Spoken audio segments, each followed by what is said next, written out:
మన గత కథలో పుంజికస్థల అంజనగా ఎలా మారిందో చూసాం.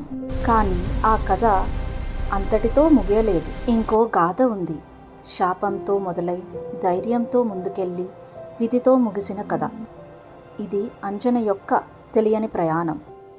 అంజనగా మారే ముందు ఆమె ఒక దివ్య అప్సరస.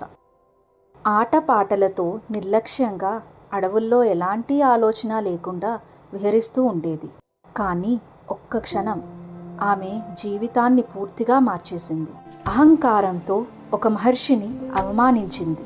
అక్కడితో ఆగలేదు, అతని మీద రాళ్ళు కూడా విసిరింది.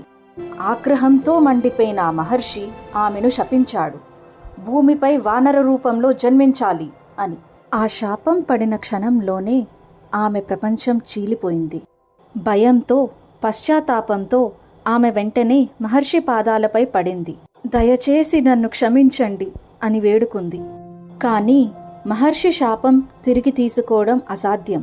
అయితే అతను ఒక మార్గం చూపించాడు. ఒకరోజు నువ్వు పరమశివుణ్ణి అవతారానికి జన్మనిస్తే అప్పుడు ఈ శాపం నుంచి విముక్తి పొందుతావు అని చెప్పి దీవించి వెళ్ళిపోయాడు. శాపగ్రస్తురాలై అందరినీ కోల్పోయి ఒంటరిగా మిగిలిపోయిన ఆమె పశ్చాత్తాపంతో నిండిన హృదయంతో ఆ అడవిలో కూర్చుంది. తన చేతులతో మట్టిని తీసుకుని ఒక ఆశగా, ఒక నమ్మకంగా శివలింగాన్ని నిర్మించింది.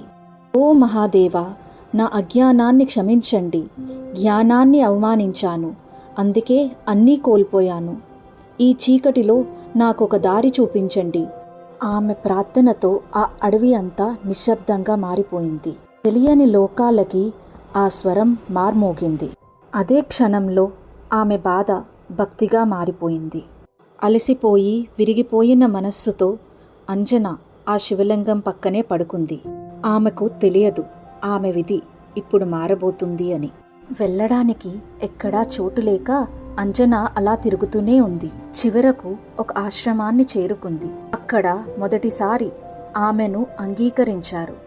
ఆమె భయపడ్డ ప్రపంచంలాగా కాదు.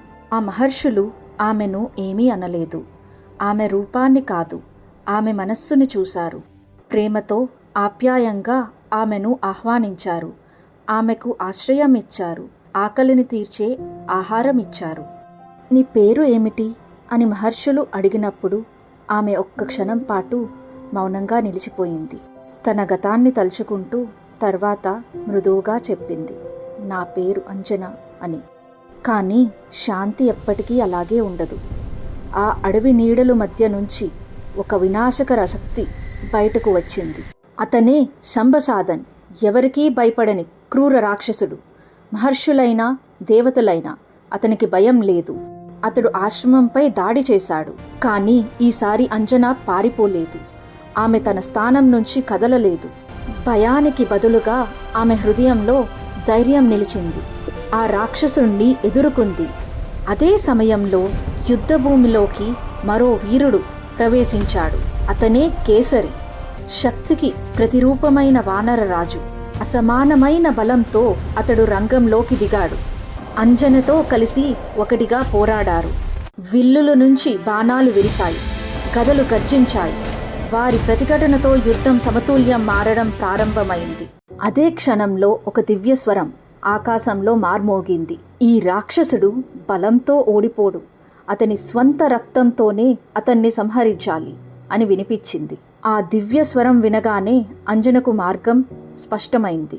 నిశ్చలమైన మనస్సుతో ఆమె తన బాణాన్ని రాక్షసుడి రక్తంలో ముంచింది. తర్వాత లక్ష్యాన్ని గురిపెట్టి విడిచింది. ఆ బాణం తాకిన క్షణంలోనే ఆ శక్తి అతనికే విరుద్ధంగా మారి తన స్వంత బలంతోనే సంబసాదన్ అంతమయ్యాడు. కేసరి ఆ దృశ్యంని చూస్తూ ఆమె బలాన్ని కాదు, ఆమెలోని జ్ఞానాన్ని ప్రశంసించాడు. వారి ధైర్యం, వారి ఏకత్వం చూసిన మహర్షులు అది సాధారణం కాదని గ్రహించారు. అది విధి కల్పిన బంధమని తెలుసుకున్నారు. ఆ పవిత్ర అరణ్యం సాక్షిగా మహర్షుల ఆశీర్వాదంతో అంజనా, కేసరి తమ జీవితాలను ఒకటిగా చేసుకున్నారు. ఆ రోజు నుంచి ఆమె ఇక ఒంటరిగా లేదు. తన బలం, తన స్థానం, తన విధి అన్నీ ఆమెకు స్పష్టమయ్యాయి. ఆమె కథ శాంతితో ముగిసింది. కానీ కొత్త కథ ఒకటి మొదలవుతుంది. అల్లరితో, అద్భుతాలతో నిండిన ఒక ప్రయాణం.